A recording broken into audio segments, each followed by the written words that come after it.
Welcome to SORMAG's Writers Cafe, where we share the real writer's life over a cup of friendship, sprinkled with laughter and wisdom. My name is LaShaunda Hoffman, and I'm your host. This episode's sponsor is Using Canva for Book Promotion Video Series. Have you wanted to try Canva.com but didn't know where to start? LaShaunda Hoffman created a series for you. Inside the series, you will learn the basics of Canva, how to create a biographic, a quote graphic, a book blurb graphic, an animated graphic, and bookmarks. These graphics you can use to promote you and your book. The video will take you step by step to help you create your own graphics you can use daily. Check the show notes for the link to Using Canva for Book Promotion Video Series and start creating graphics like a social butterfly. Today, sitting at the cafe is Dee Bowden Elman Woodson. Hello, hello, hello. Hello, hello. All right, so we're Hello. tell us a little bit about themselves, and we will start with Dee. Welcome, Dee. Please introduce yourself. Tell us about your book. Well, good evening, everybody, and thank you, LaShaunda, for this fabulous opportunity to be a part of the SORMAG podcast. So I am Dee Bowden. I'm originally from Boston, now residing in Maryland. Fun facts about me: I love smooth jazz, Ferris wheels, and good wine. I'm the author of the new book called Collect the Cash. The sale is not complete until the money is in the bank. And the reason for the book and the title is a journey, which I'll get to tell you guys in a little bit, but I'm going to bounce it over to my co-host to let him tell himself about the book and what book he wrote. All right, hey everybody, how you doing? LaShaunda, thank you so much for having me on this podcast with SORMAG's Writers Cafe. My name is Elman Woodson, and the title of my book is it's called Look Up, and it's just a journey, just a brief memoir about my experience in going through law school and some of the things and challenges that I faced. And I'm sorry, LaShaunda, did you want me to start to talk about the book now, or? Sorry. Yes. Go ahead and read an excerpt, and we'll go back to Dee, and she can read the excerpt. Okay. I'm sorry, Dee. You can go ahead and go. Oh, you want me to go now? Okay. All right, so Collect the Cash. The sale is not complete until the money's in the bank. So before I read my excerpt, why don't I tell you a short story about why I actually wrote Collect the Cash. So about 15 years ago, I used to work for a small IT company outside of Boston, where I'm from. You know how it is when you get hired for a company, they tell you, welcome aboard. You know, you get your little cubicle, you get your plant, you get your spot where you're going to sit. So I got hired by this company to work part-time Monday through Friday, 4 to 8. And they said, hey, Dee, yep, we got $8 million worth of outstanding sales on the books, not in the bank. I was like, what? Y'all are kidding, right? They're like, we sold $8 million worth of IT services, computers, software licenses, etc., but we neglected to collect our money. So the sale was not complete and the money was not in the bank. So I happen to be a believer. So I took my $8 million and went to God. It kind of went like this. Hey, God, yes, Dee, how are you? You know what, God, overall I am fantastic, but I got this $8 million issue, and I need a clue or a cue on how I'm supposed to do this. And when I got quiet, what came up for me was, because I do business collections, is that collections is three things. It's problem solving, number one. It's customer service, number two. And my secret sauce is gratitude. And after that session, I collected $6 million in 60 days while working part-time. All of this leads to why I wrote the book, is because after I collected the $6 million, the CEO of the company says, listen, we need to have a conversation. So all of us, or about 100 of us, come downstairs, and he says, listen, I want to thank everybody across sales, contracts, order entry, order fulfillment, invoicing, and my lane collections. I want to thank everybody for what y'all have done, but we've made an executive decision, and we're closing the company. And you got 30 minutes to go get your box and your plant and leave the building 2 months before Christmas. So after I picked us up off the floor, I realized that companies, whether they're small, medium, or large, neglect one of the most important parts of business, which is getting paid. Everybody focuses on the front part, which is sales. But I came up with the saying that the sale is not complete until the money's in the bank.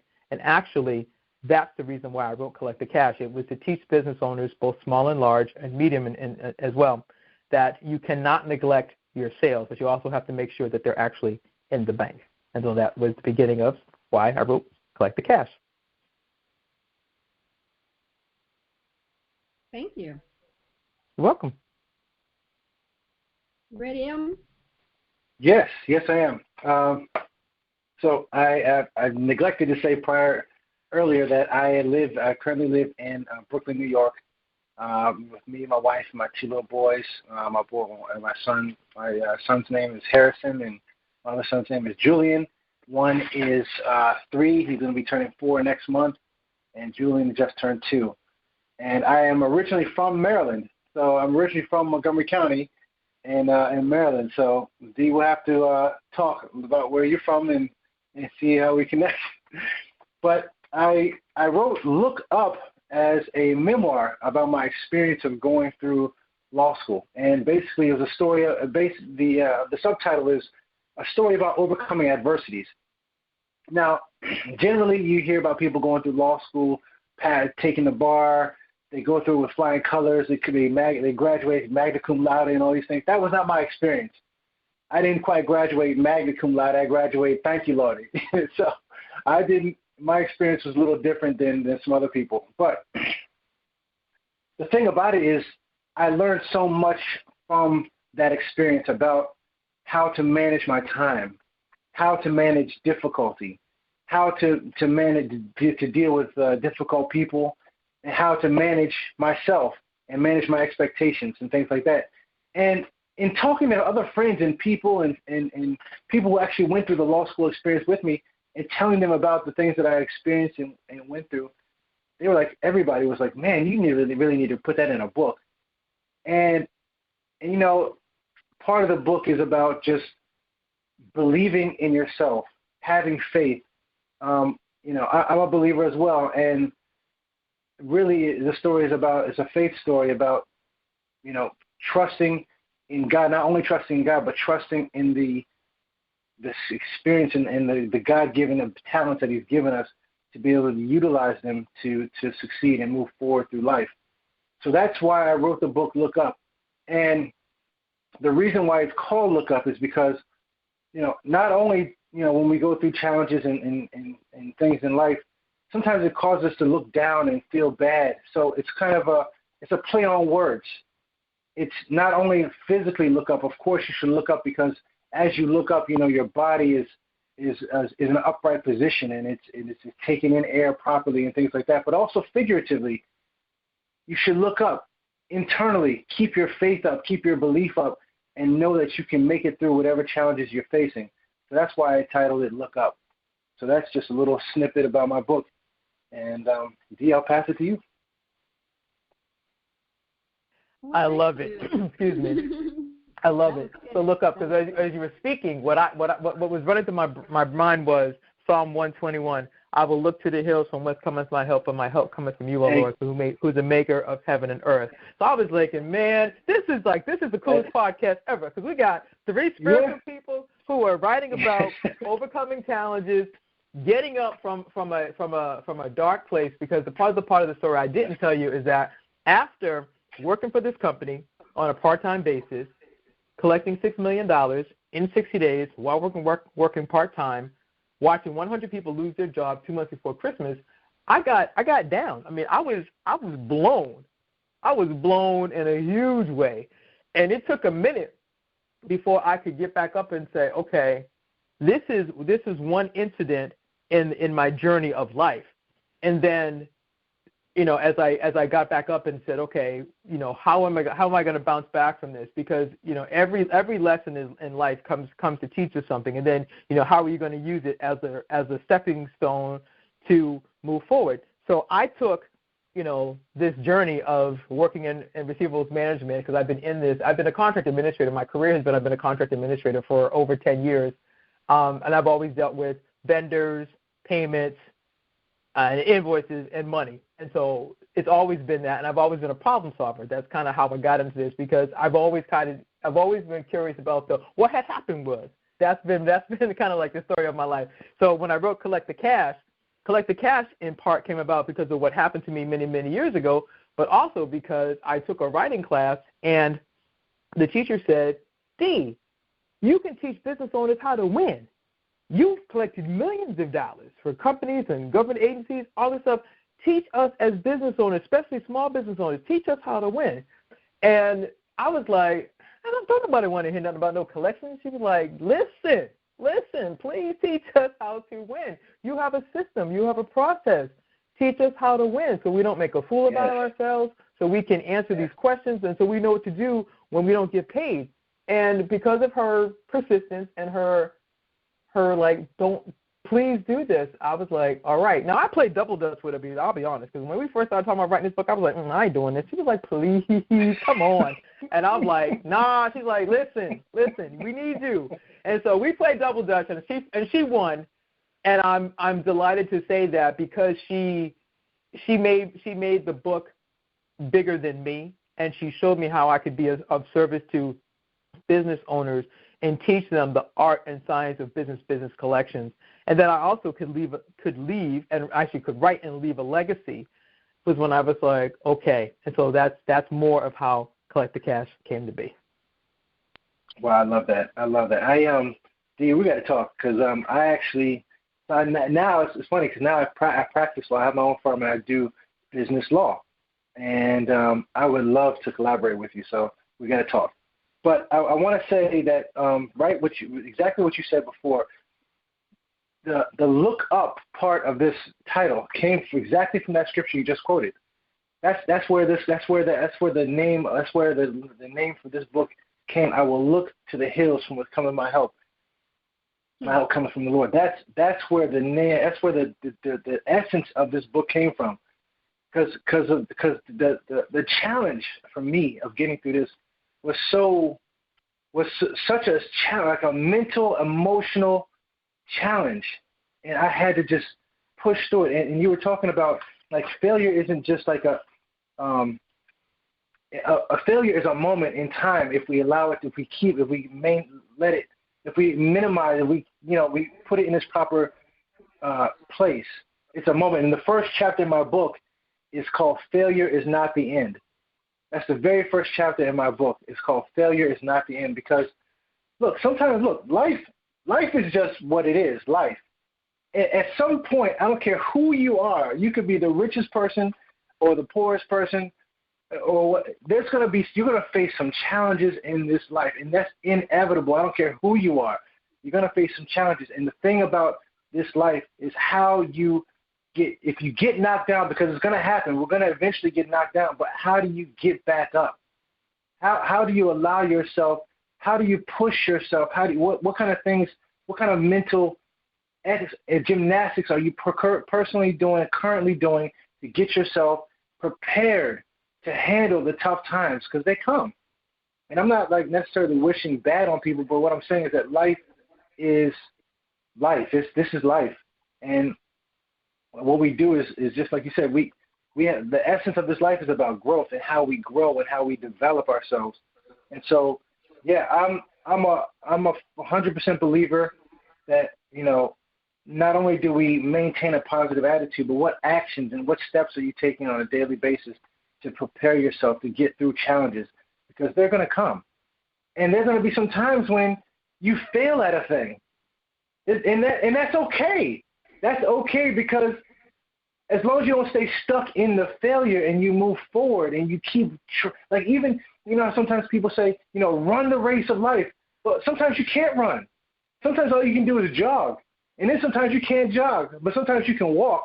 And then sometimes you can't walk, but sometimes you can crawl. But as long as you're crawling, as long as you are making an inch step every day, making some type of improvement, you are doing something. The thing about it is 2 steps forward and 1 step back is still progress. So as long as we keep going, as long as we keep looking up, as long as we don't give in to the failures, or as long as we don't give in to the challenges of life, we're doing something with our life. We're moving forward. And so that's in essence what Look Up is about. And that's all I have to say about that right now. I love that. I'm a person who thinks about moving forward. Because sometimes we do get stuck.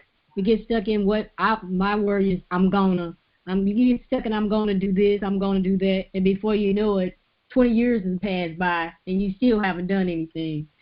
So I like the idea of moving forward, even if it's baby steps. You're still moving forward. So I like that. I like that a lot. What is the biggest surprise you experienced after becoming a published writer? That you have to continuously market.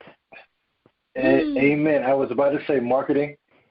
You definitely have to market. Now, the beautiful thing that I did was that I took LaShaunda's course on book promotion, and so I am grateful that she was on social media as the social butterfly, and I saw her and said, hey, I need to talk to you. So I scheduled myself a call with her and said, listen, I'm stuck. I don't know how to do this. I need help. And thankfully, she was the right person at the right time with the right skills that I needed, and she taught me how to market and how to actually have a plan. And the blessing is that I became a social butterfly because of following her instructions and following her guidance. And I now, it's even though I haven't done as much just a little bit less, I still remember to do something almost every single day. And it's like just continuing the process, because that's how you keep yourself relevant, and that's how you continue, for people to say, oh, I didn't know you had a book. Oh, and it goes from there. So thank you, LaShaunda. Yeah. Yeah, I would second that.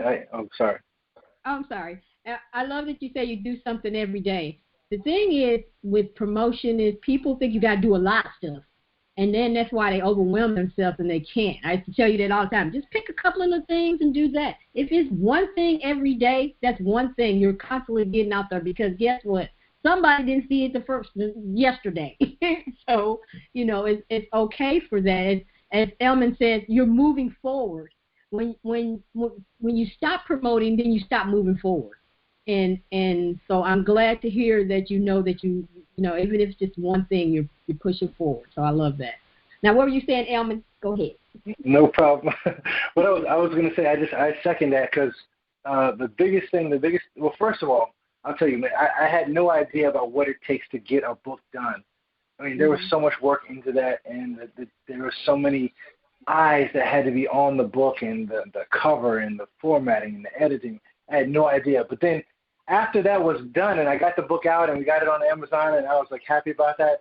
And then I was like, wait a second. Now I need to promote, I need to advertise and market this book.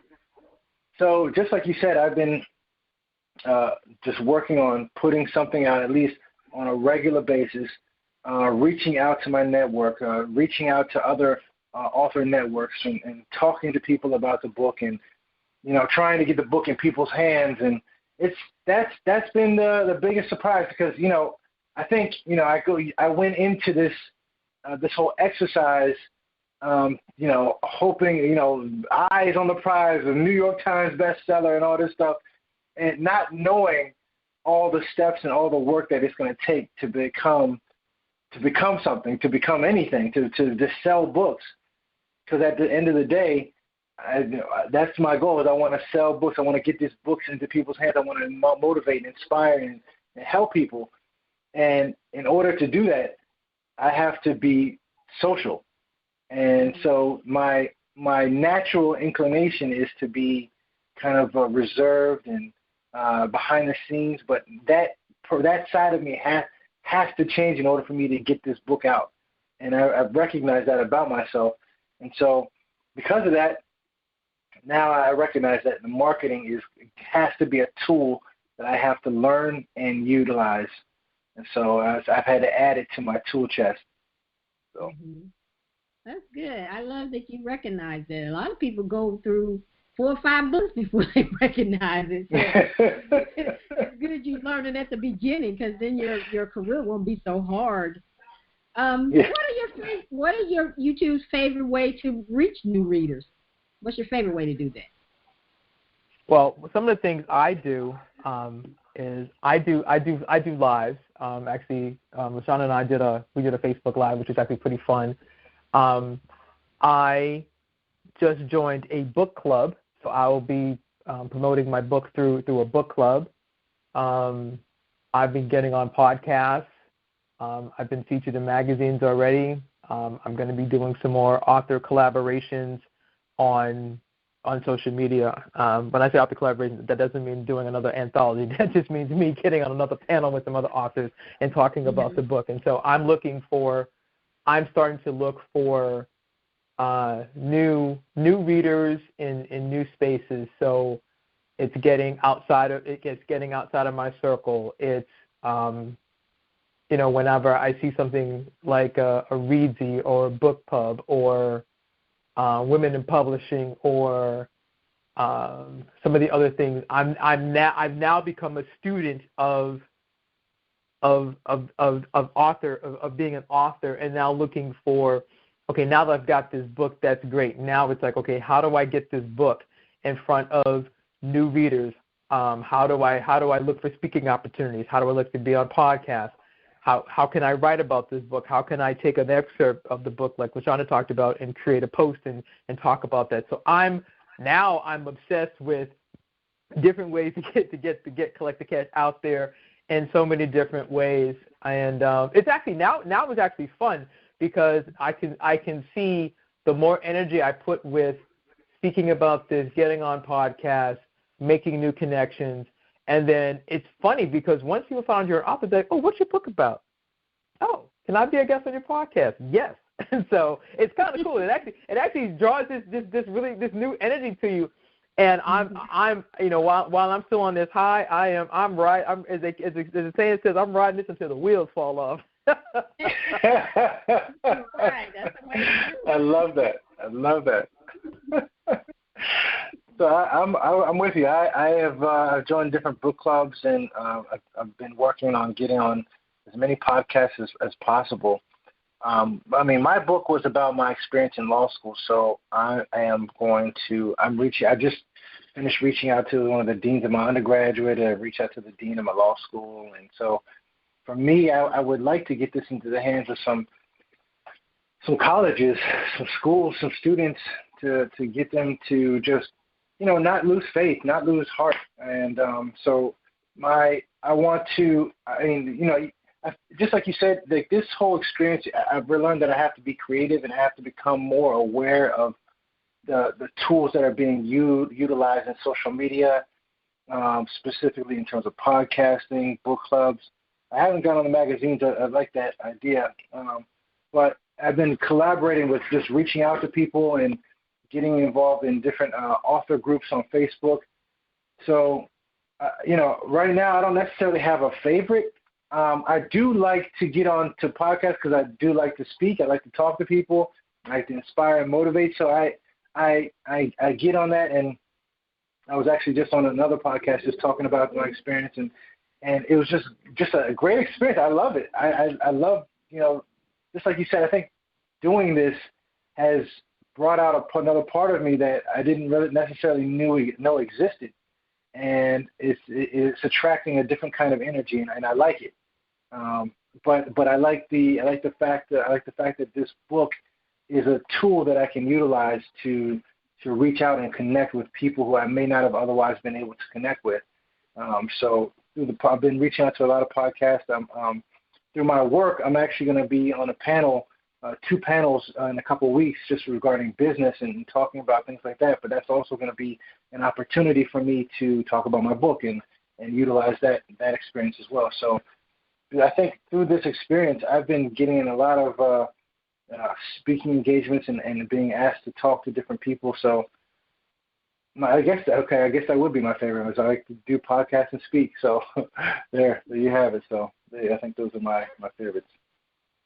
That's good, though, because a lot of people are kind of nervous about speaking. So if you feel comfortable doing that, there's a lot of different things. I know Dee knows about Clubhouse, but do you know about Clubhouse? Yes, I do know about Clubhouse. The only issue I have is that I don't have an iPhone. Okay, so before we get out of here, I'm going to invite you to Clubhouse because they just went to Android. Oh, they did? Great. Okay, yes. Yes. Oh, my goodness. Wait. Listen, they don't even know. We're about to turn Clubhouse out. Hey, we're about to tear it up. We're going to turn it out. Ain't ready. They're not ready. They're not ready. They're not ready. They're not ready. But I will definitely send both the invites to the Clubhouse because they'll be kicking over there. And I know Dee will be wonderful over there. But, Elman, I'm listening to you, and I really believe that you would do some great rooms over there. If nothing else, use it for networking because I'm thinking about you with the colleges and stuff. There's so many people on there that's teachers and professors and things like that maybe have the connection to get you into the colleges that you need to get into. And that's all.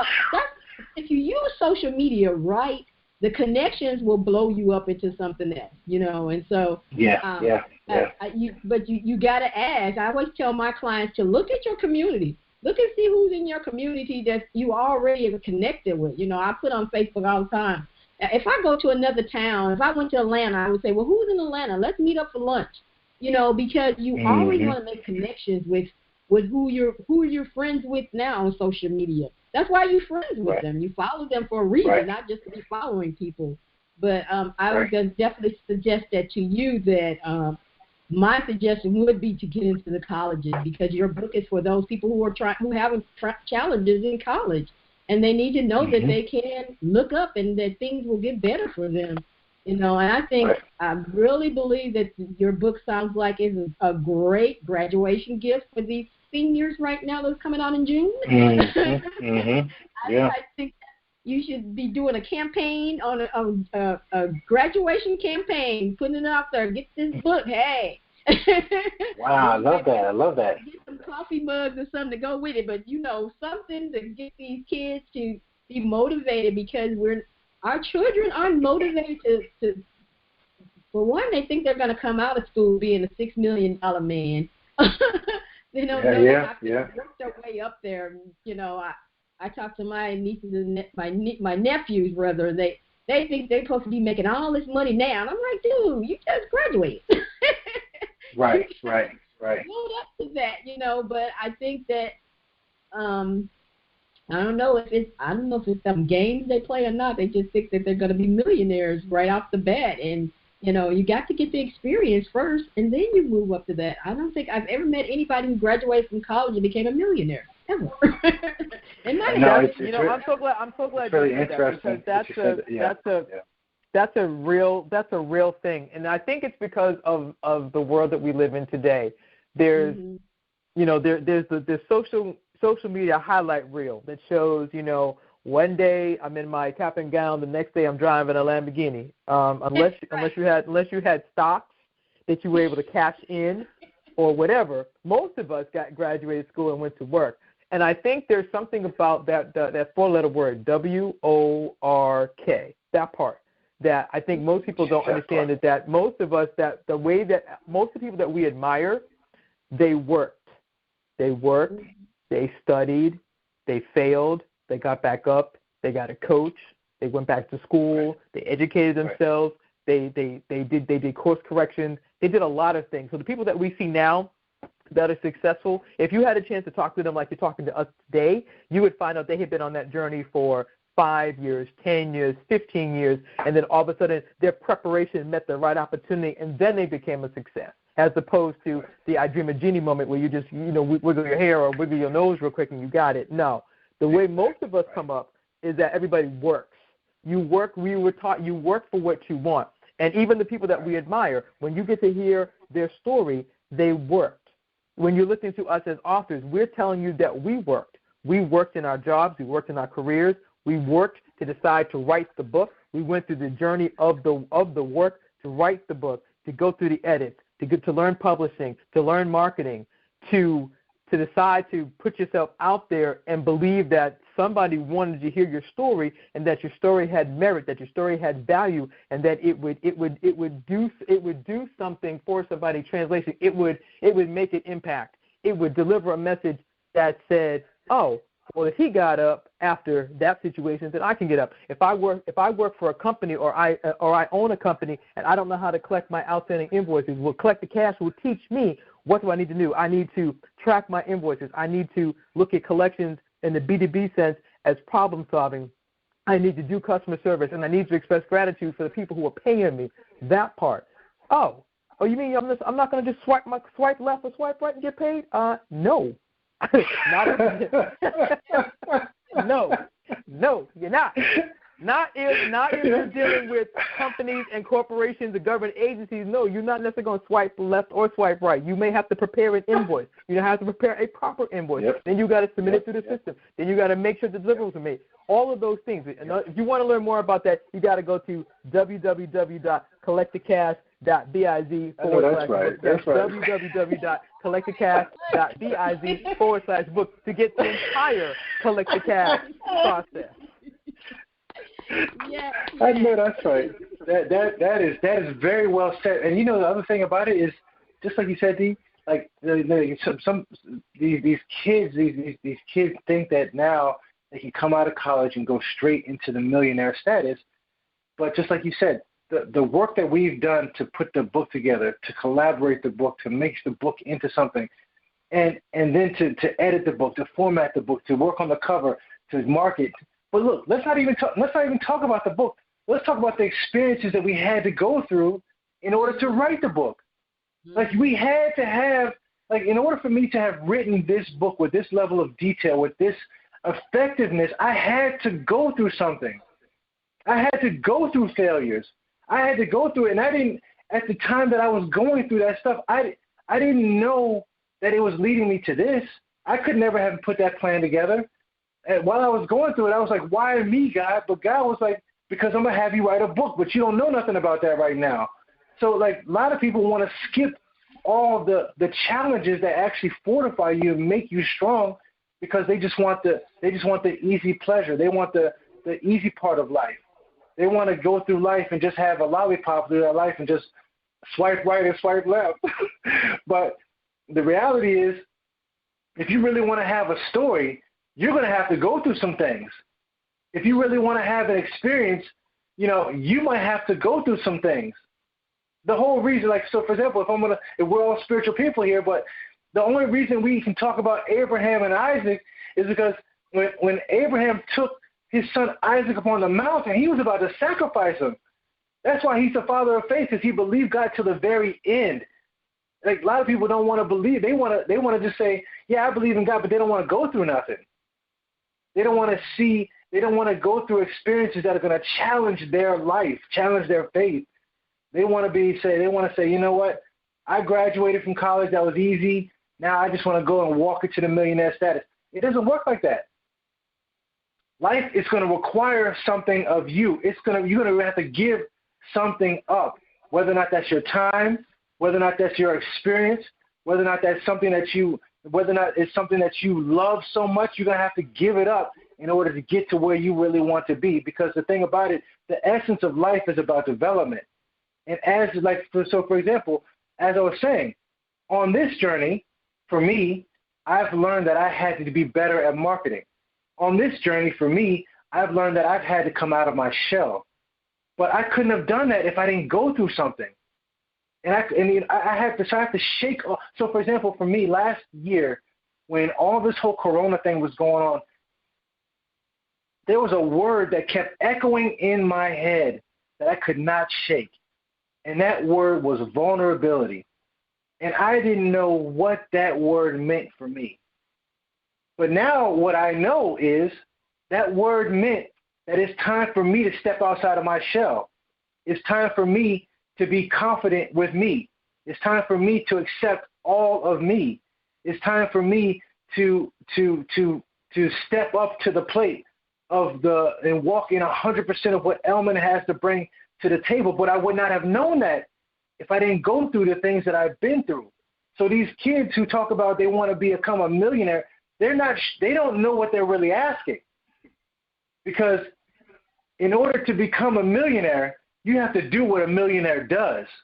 And if you're not willing to do what millionaires do, then you can't accept the millionaire status. you know?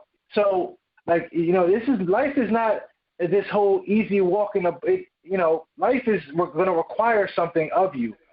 And that's the thing. That's the essence that this generation needs to get, is that life is going to require something of you. And it's going to require you to develop and grow. And the way that we have now with these social media and these platforms, and you have the iPhones and the Droids and the Facebook and the Instagram and all this stuff, life is moving faster. And this generation has to move faster in order to keep up with the way things are going. And we have so much access to all these things, so all they see, you know, they see these people just, you know, waking up in the morning, they just go straight into their Lamborghini or into their 18-bedroom house or whatever, but they don't ever show the challenges that they face. It's like a snapshot of. Listen, you know those are graphics, right? You know you can Google that and put that on your page, right? They swipe right and swipe left. Because listen. Let me interject in that right now. Because here's the thing. Please hear this. We know. Let me say this. There is nothing wrong with desiring to be successful. If you're living and breathing, you should have a goal, you should have a dream, and you should be willing to work for it. The people that we admire across sports, politics, business, etc., every one of them, if we sat down with them, they would tell you they had a goal, and then they started working toward the goal, and then they hit some bumps.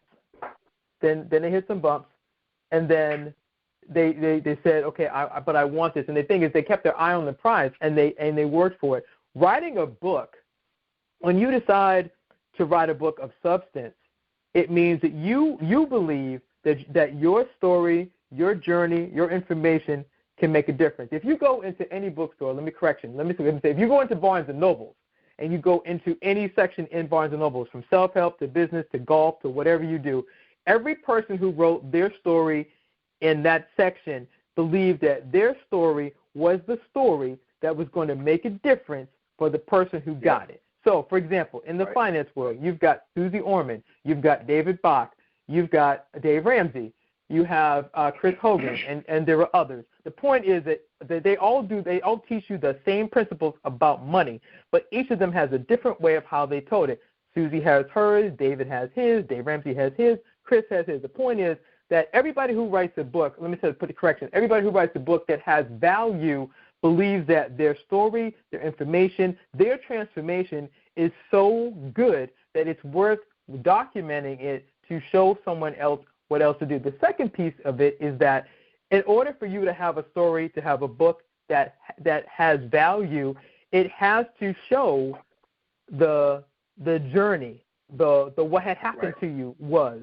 It has to show what did you learn from it. Then how can you take what you learned and teach others? I heard you earlier talk about the Bible. Well, the Bible is the best storytelling book of all time.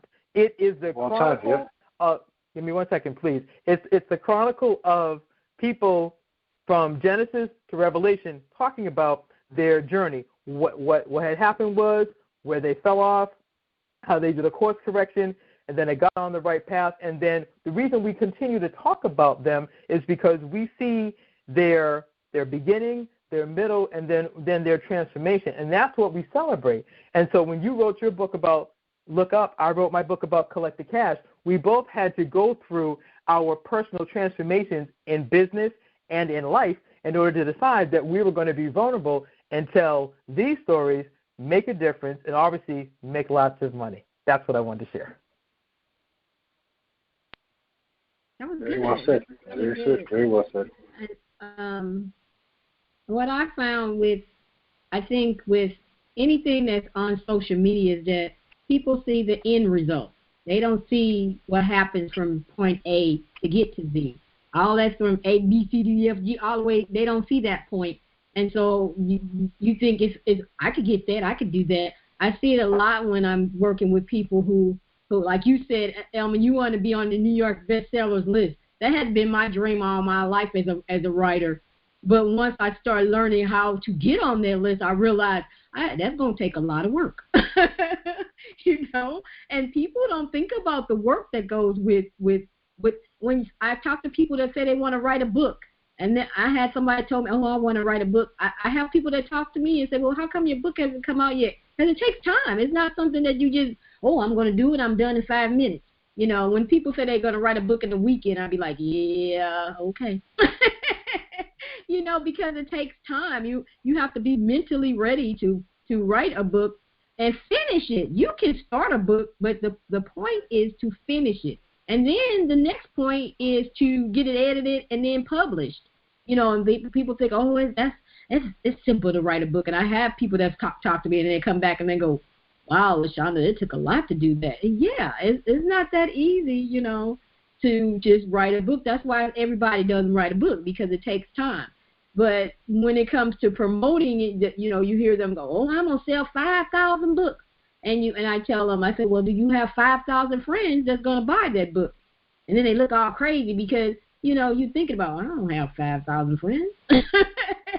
So you got to figure out, well, all right, I got 200 friends. Now how I'm going to get up to 5,000? And that's the work right there. So you either going to take up the challenge and get to that point, or you go, that's too hard. It looks better when people just saying they're the bestseller. I'm just going to say I'm a bestseller and leave it at that. And you get those people who claim they're a bestseller, they probably sold 3 books, And it's hard. And I'm sure Dee will attest to that. You try to make that bestseller is not easy. You got to get out there. You got to get in front of the people. And you got to convince them to buy the book, because they have to say, I need this book in my life. And you got to convince them that they do, And a lot of people have, once they publish their book, they put it on Amazon and they think, Amazon will do all that. I don't have to do anything. And you find out that Amazon is just a platform. It doesn't do anything. It's up to you. And if you take the challenge and you work it, you will get to the bestseller list. If you don't take the challenge and you waiting on somebody else to help you out, and your friends, why ain't they buying your books? Your family, why they all suck? They ain't bought a copy. Nobody loves me. Yeah, you be that person that's talking about life sucks and nothing ever happens for them because they just expected the people to knock on their door and say, girl, let me get that book. Don't work that way, unfortunately. I wish it did, but it doesn't. I'm so glad that you said that, LaShaunda, because for the listening audience, they need to hear the real. They need to know that it is not Cinderella with the turn around 3 times, let me sprinkle some fairy dust on you, and you go up the stairs, top of the stairs, and you at the top of the stairs with the gown. You're like, yes, I have arrived. No. No, sir. No, ma'am. It is a journey. But here's the thing. The best part of becoming an author is what happens to you as a person. Because once you go through the transformation of writing your book and telling your story, you now have, for me, I'll speak for myself, I have a level of confidence now that I have never had before. It is an amazing thing now as I stand in my truth. I stand as an author. I stand in the authority of what I know about collecting money. And I've collected millions of dollars, and I know how to do this, and I can tell my story now, and I can speak eloquently about it because I went through the transformation, and I'm bold enough to stand in my truth and tell my story. And there's something about that that's just different. Just like for an artist who writes a song and they sing their song for the first time, nobody can take that from you because you know what it took for you to write the song, to perform it, to get out there, to market it. It's the same thing, and it's like when you get to that point, you're like, you can't take this from me because I know what I know now, and you stand in that truth. For me, it's a beautiful thing. Yeah, I have to say, that's the part. That part right there. That part right there. When you said it's the awesomeness about writing the book for real for me as well has been the transformation that I've gone through in writing and being detailed and explaining my story and thinking about it and talking about it, because I told the absolute authentic truth here. And in telling my truth, it gave me a power like that this is out. So this is out here for the world to see, and it's not something I need to hide or be ashamed of, or I need to be afraid to share, or this is reality. And the thing about it is, the truth is, more people than you know are waiting to hear your story, and waiting to hear my story in this case. We're waiting to hear the story because they might need that inspiration, they might need that motivation, and that's been the thing that's been resonating in the back of my head is that, this sheer journey of writing this book and learning all the ins and outs of how the requirements to get this book done, and the level of detail that I've needed to give has required something out of me, and it's shown me that it's shown me that in me being vulnerable, it's like my superpower, and I've been able to utilize that to speak and to talk about it and to have conversations, and that's been a great thing that I've learned, is that sharing the truth of who you are is what the world really wants to hear, and the truth of who you are and your life experiences, because that's how we learn, is through life experiences and through other people's life experiences. That's true. One thing you said was to step out of your comfort zone. I didn't know how much I was going to have to do that when I wrote my book. I didn't even realize I was in a comfort zone. I wrote that book and realized that, people are going to be pulling you in all types of different directions, and it's easy to crawl back, as I tell my social butterflies, it's easy to crawl back into the cocoon. But once you break out of it, you can't go back. You just got to open them wings and let people see what you got to offer. And as Elman said, there is somebody who needs your book.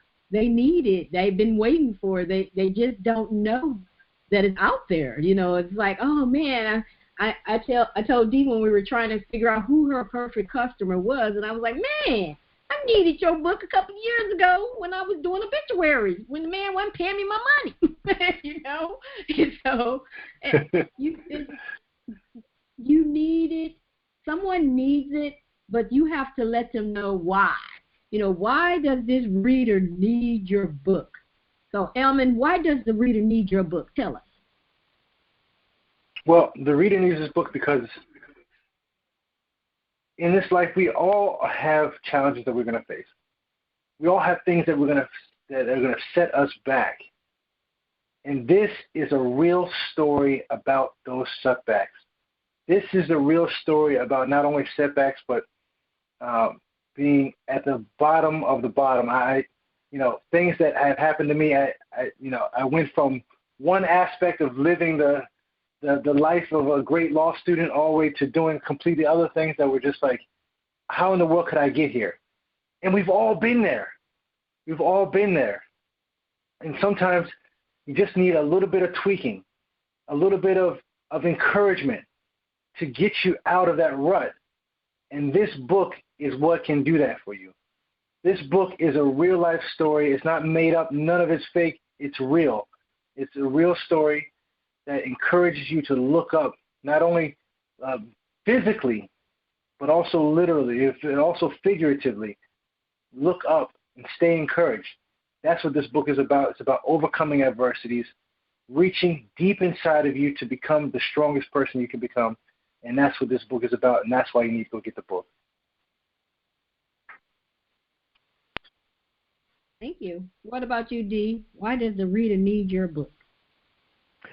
The reader, the business owner, the entrepreneur needs Collect the Cash, because if you ever provide a product or a service to a customer and they don't pay you, how are you going to recoup your money?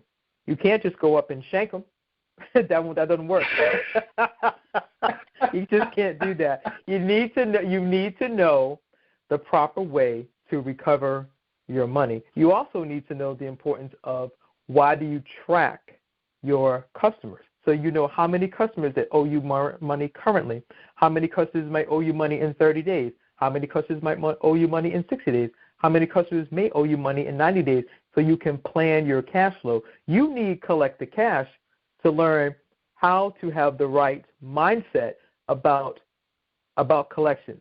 you need collect the cash to know that there's an art and science to it, that there's something called the collection zone, very similar to if you're a sports fan. How do you get your mindset ready to collect the cash? How do you prepare for the day to go get your money? Then how do you plan to celebrate? You need to collect the cash to make sure of this thing. The sale is not complete until the money's in the bank, but you must collect it first. That's why you need to collect the cash. All right. Good stuff there. Good stuff. So my last question to you, I want you to give a writer some advice. This writer is ready to give up on finishing their book. What advice would you give to them? Don't stop. Keep going. I had plenty of times where I had writer's block and I didn't know what else to do, but there were times where I just had to just push away from it for a little bit and then just come back. Sometimes I just wrote a sentence. Sometimes I just wrote a paragraph.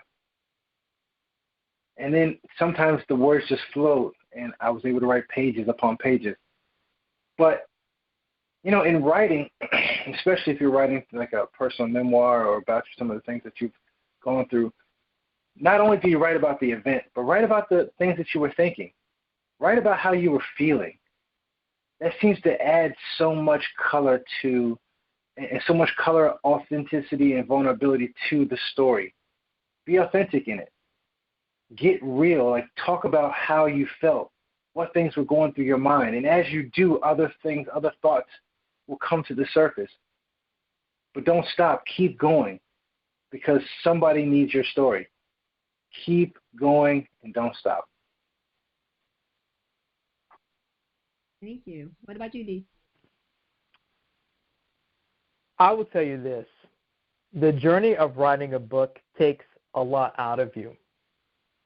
When you first start writing your book, you may be like, oh, yes, I can do this. You may be the type of person who's an author who has a lot of accomplishments already. So you're writing your book the same way you went and got a degree. It's not the same. Because I'm sure if you got a degree or several degrees, you had moments where you were like, I can't take this anymore. This is frustrating and I don't know what. That part. But here's the thing. If you pressed on when you got your degree, you have to do the same thing with writing your book. Number one, why are you writing your book? Who are you writing the book for? Is it just for you or is it for someone else? That's the first thing. Secondly, there are times that you will have to take a break from it. You may have to just walk away from it and just literally take a break. Number three, you will need to get support. You cannot do the writing journey by yourself. You cannot. I don't care how smart you are, how brilliant you are, how strong you are. The writing process will eventually break you. And if you don't humble yourself and ask for support, you will be spinning. So I would tell you, don't be stubborn. Ask for the help. If you need a writing coach, get a writing coach. If you need to take a writing class, take a writing class. If you need to get a ghostwriter, get a ghostwriter. But the point is, whatever you need to do to finish your book, make a decision that you are not going to leave this book undone, that you're going to finish it and get the help that you need so you can actually become a published author. Good advice. Both of you gave some great advice. Thank you so much. Oh, my goodness. We're almost at the end here. I would like to thank our guests for sharing with us today. Dee, can you please tell the listeners how they can contact you online? Absolutely. First of all, LaShaunda, thank you so much for allowing me to be a guest on your podcast tonight. So if you're following me on social media, following me on social media, I'm Dee Bowden on Facebook. Instagram is DCollects. Easiest way to do if you want to get a copy of the book, please go to www.collectthecash.biz/book. That's www.collectthecash.biz/book. The book is also available on Amazon, Barnes & Noble, Target, Walmart, and Books A Million. But if you want a signed autograph copy from me, please go to www.collectthecash.biz/book. All right. Thank you. Elman, what about you? Yes. So on social media, I am Elman Woodson, ELMAN WOODSON. Again, it's Elman Woodson at Facebook on Facebook and on Instagram. If you want to, my lookup is also on Amazon, but it can also be purchased on my website at www.elmanwoodson2 wixsite.com. That's Wix, WIXSITE.com /lookup. All right, and that's www.elmanwoodson2, the number 2, .wixsite.com /lookup. And that's how they can find me. All right, thank you. I hope what I just shared today was helpful for you. I want to thank our sponsor, Using Canva for Book Promotion Video Series. Check the show notes for the link to purchase. I want to thank you, our listeners, for taking time to listen to the podcast. You know I have my 3 questions for you. Did you enjoy this episode? Subscribe to the platform you're listening to so you don't miss an episode. Number 2, what did you think of the episode? Tell us by writing a review on the platform you're listening to or send to onesormag@gmail.com. Did you learn something from this episode? If you did, share the podcast with your community. Would you like to be a guest for an episode? Contact me at onesormag@gmail.com. One last question. Have you promoted your book or business today? If you haven't, go showcase those wings. Someone needs what you have to offer. This is LaShaunda Hoffman, and guess what? I'll see you on the next.